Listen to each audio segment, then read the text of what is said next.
আমরা হিন্দুস্তানের অক্ষর চিনি না, আমরা বিএনপির গুলশান অফিসের অক্ষর চিনি না, আমরা জুলাই শহীদদের অক্ষর চিনি, গণভোটের অক্ষর চিনি।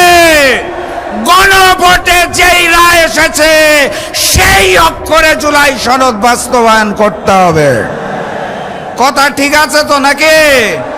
প্রস্তুত আছেন তো নাকি? যদি না হয় সংসদে, সমাধান হবে রাজপথে।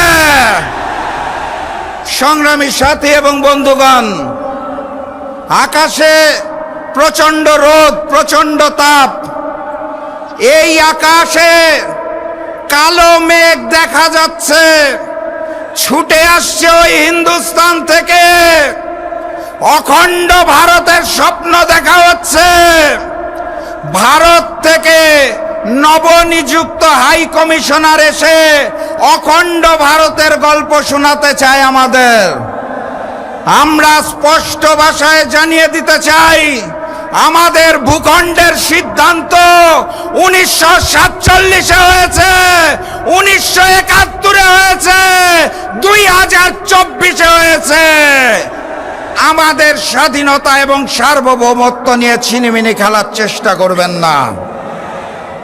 এই খুলনা অঞ্চলে দীর্ঘদিন ধরে হিন্দু এবং মুসলমান কাঁধে কাঁধ মিলিয়ে বসবাস করছে।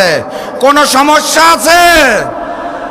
নতুন করে ভারত থেকে দাবি তোলা হচ্ছে রয়ের প্রেসক্রিপশনে হিন্দুদের জন্য নাকি বাংলাদেশে আলাদা ভূখণ্ড প্রয়োজন।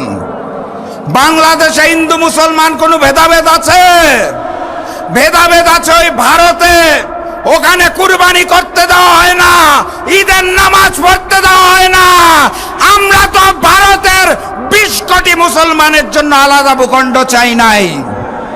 আপনারা কেন বাংলাদেশের দিকে চোখ দিচ্ছেন? এই বাংলাদেশের চট্টগ্রাম বিভাগ নিয়ে আগে থেকে ষড়যন্ত্র চলছে। নতুন করে এখন রংপুর বিভাগ নিয়েও তারা ষড়যন্ত্র করতে চায়।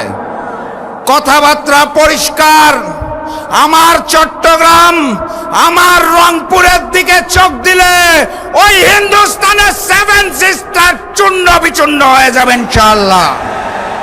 সংগ্রামী সাথী এবং বন্ধুগণ, বক্তব্য দীর্ঘায়িত করব না। বাংলাদেশের স্বরাষ্ট্রমন্ত্রী, যিনি ভারতের মুখ্যমন্ত্রীর ভাষায় কথা বলেন, বাংলাদেশের ম্যানেজ বোর্ডের প্রধানমন্ত্রী, যিনি জবান খুলতে পারেন না, তাদের জানিয়ে দিতে চাই, নত জানু পররাষ্ট্রনীতি ত্যাগ করুন।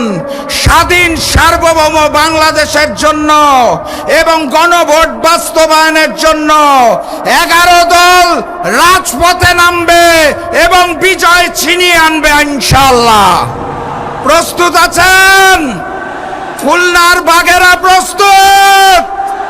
আওয়াজ তুলুন, নারায়ে তাকবীর, নারায়ে তাকবীর, নারায়ে তাকবীর।